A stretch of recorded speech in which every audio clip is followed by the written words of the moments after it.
Go ahead, lead them in. Ladies and gentlemen, here at the bottom of the hour, please welcome the recently retired head basketball coach at the University of North Carolina. Please welcome Roy Williams to Packer and Durham this morning, live from the front porch. Good morning, Coach. How are we? You guys doing all right this morning? We're good. I appreciate you doing this. I jokingly just said going to break, I'm surprised you're not on the way to a small bucket of balls this morning. Still a little chilly. I drove 11 hours. I'm in Charleston, South Carolina.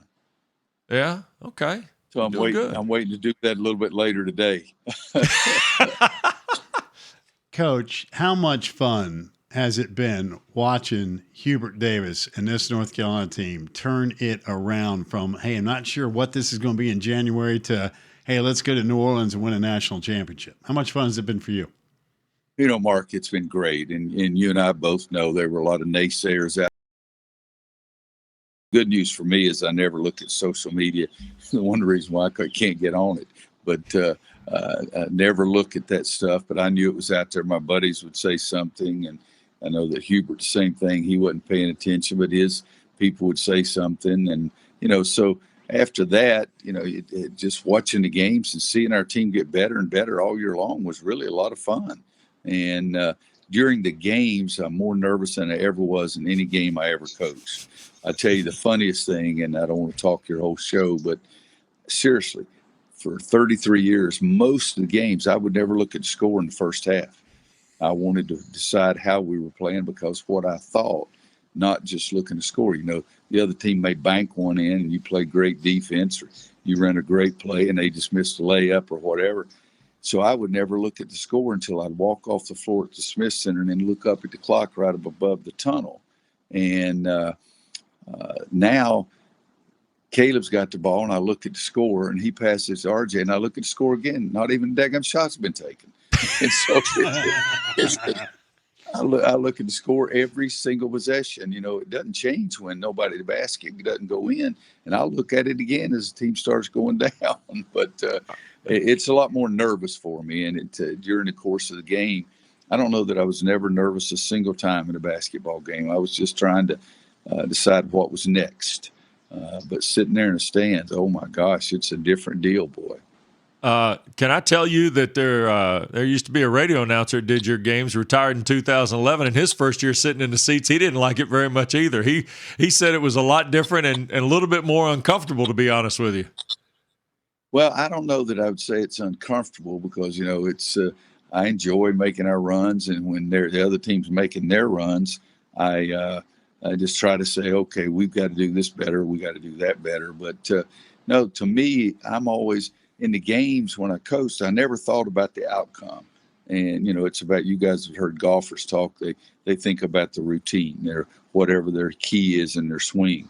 And during the basketball games when I was coaching, it was always next play.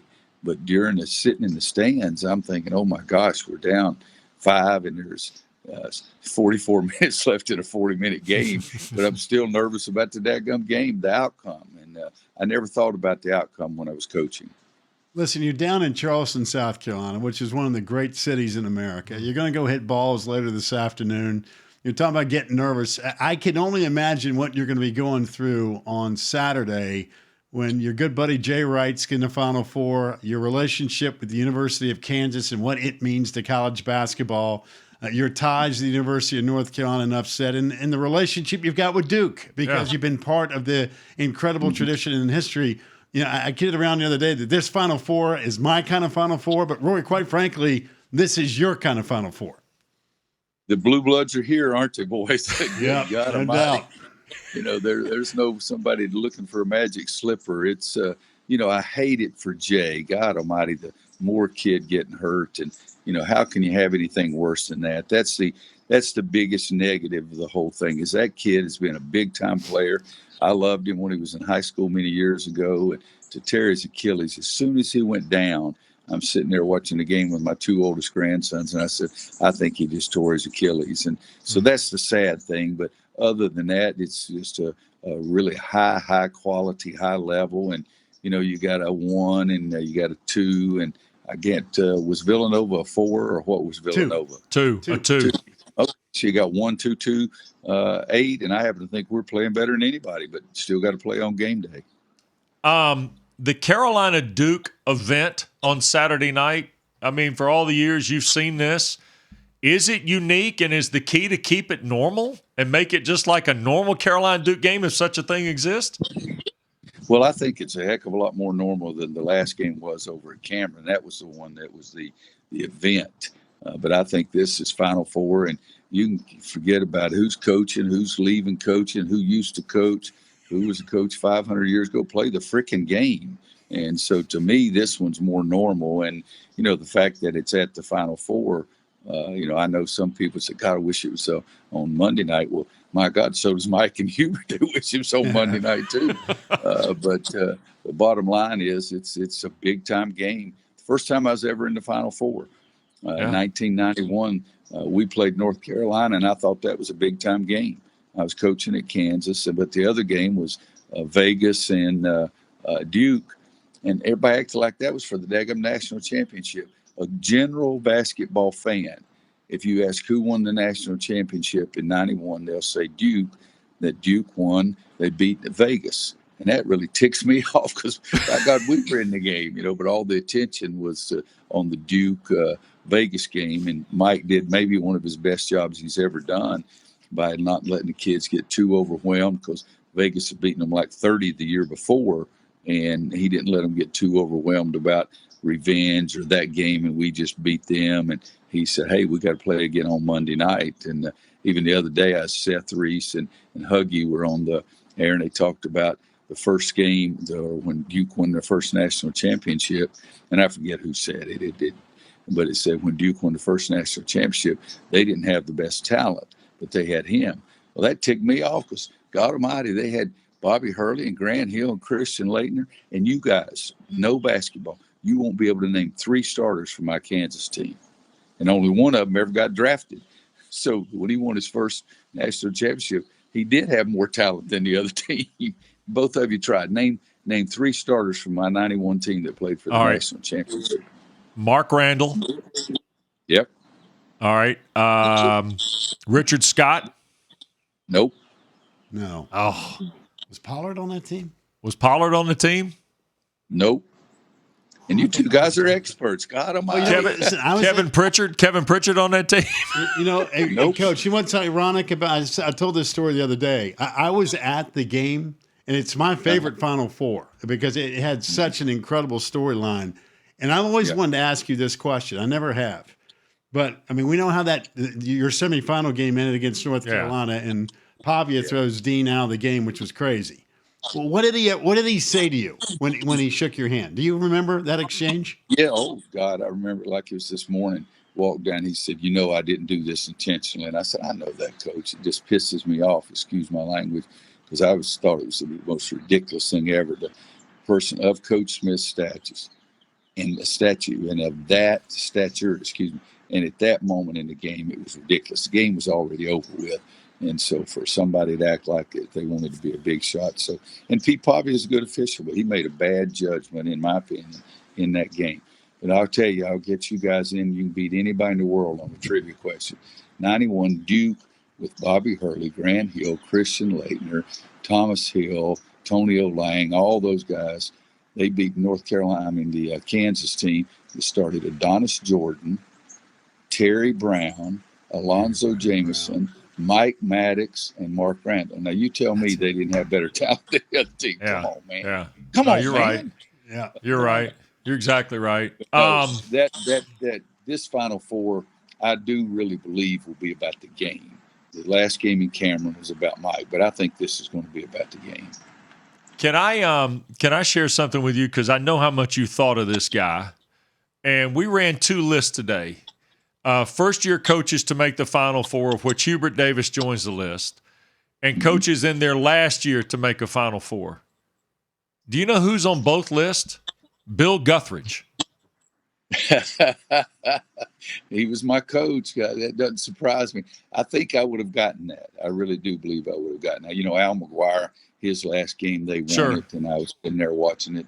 I'm the really intelligent basketball coach at Owen High School and did a pool for all the faculty. And so I drew the pool. I drew Marquette. And I thought, golly bum. And the principal drew Tennessee. And they had the Ernie and the Bernie show. So I traded. I gave Marquette to my high school principal and took Tennessee. That's how smart this basketball coach was. But in some ways, isn't it remarkable Bill Guthridge is on that list for both, Coach? But just because of how good a basketball mind he was?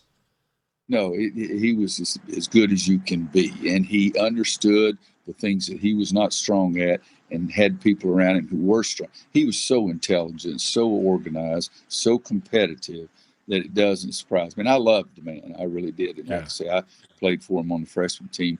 But that's a trivia question that you can ask 100 times, and 101 times people will miss that one. All right, so the key for a North Carolina win against Duke, I'll let you put your coaching hat on now, is what Saturday? Oh, it's easy. Ball's got to go in the daggum basket. No, I get that part. That's easy. Hey, now I know you're on the front porch. That's right. Hey, just think in this terms right here. The ball always looks better. I mean, everything looks better when that ball goes in the basket. But, all right, they kicked our tails the first game. In the second game, we kicked their tails. And they were so emotional, I thought it was just off the charts. But I would have loved to have coached that game at Cameron because nobody, except for Roy Williams, thought North Carolina was going to win the game. And I'm serious. Nobody thought they were. But I really thought we had a great chance. And if I were a betting man, I would have bet on North Carolina because all the pressure was on Duke. Now it's going to be about a basketball game. Duke's got unbelievable talent, and when their shots are going in, they can beat anybody. We've got really good talent. And when our shots are going in, when Caleb and RJ are making some of those shots, Brady Manick's one of the greatest shooters I've ever seen. When he's making his shot, that gives Armando all that space inside. Now, Mark Williams is a big-time challenge for Armando. But to answer your question, I think the team that can stay focused and poised the longest, because I think it'll go down to the end of the game, the team that stays focused and can stay in control of their emotions longest part of the game, I think they're going to win the game. I think it's going to be a great game. Mike is one of the best of all time, and he's got pressure on him and all the attention. I think in somewhat has been a negative, but at the same time, he's got a big time team. We've got a big time team that I think is playing better basketball than anybody else in the tournament right now. We've got a coach, Hubert Davis, who's fantastic. I don't care. First year, last year, it doesn't make any difference. Secretariat won the Triple Crown. He won it only one time. Well, that's the only time he ran the daggum thing. And, it's this right now. It's this game Monday night. And Hubert my expectations for Hubert Davis are off the charts. And I pushed so hard to get him to be our coach. And I tell you, I was happier. And I mean this, guys. I was happier after that game take them to the Final Four than any game I've ever coached in my life. And let's be honest, you guys, I don't read the social media. I couldn't get social media. I don't know what the hell Instagram is, YouTube, whatever it is. I don't know any of that stuff. But I know there were people snipping at him for a long time. And I told him, said, don't look at this stuff. But people around you look at it. People around you, sometimes your family members see it. And so that's something that I was so disgusted with. But I tell you, boys, he's as good as there is, and he's only going to get better. So this is going to be a great night for Hubert Davis. It's going to be a great night for college basketball, and I'm as excited as I can be. Before we let you go, real quick, this is in Mississippi. The Mississippi River runs through New Orleans. I know how you are about the Mississippi, so I'm going to guess there'll be a walk on Saturday, and if it goes well Saturday, you'll be walking down by the river on Monday? Well, let me ask you a question. First of all, I'm sure you lost me for a second because there was another call coming in. But Wes, New Orleans is in Louisiana. You said it was in Mississippi. No, I said the Mississippi River. The Mississippi River, Coach, is in New Orleans. You said Mississippi. You left okay, I'm sorry. All right. Bet you a golf I'll buy you a dozen. I owe you one. But are you going to take that river walk on Saturday? Yeah, for some reason it seems just sort of the right thing to do. It's not that big a deal, but yeah, I'll be there. Let me tell you guys, every time I've been there and spit in it, it worked every time except one. So we got a pretty good percentage. Coach, I know you probably don't care, but I just checked on Twitter, which is social media. They think that you're the best guest we've ever had, but that doesn't matter, right? That's a non-factor. Well, if my mom was alive, she would have always, and she knew anything about Twitter, she would have gone on there 1,000 times. So it may not be up in heaven somewhere. She's rigged that contest, boy. Yeah. Hey, best of Wanda. Thank you for the time. Hope to see you this weekend. All right, guys, I'll be down there. Look forward to seeing you guys. And you guys, and I say this very sincerely, you guys have been fantastic. I see about one show out of every 100 and hear you about one out of every 100. But I've never heard anybody say anything bad about what you guys are doing. So keep it up. You guys have been great, and you're great for the ACC. Thanks, Coach. Thanks, Coach. Appreciate it. Be well. See you soon. Guys, Roy Williams in Charleston.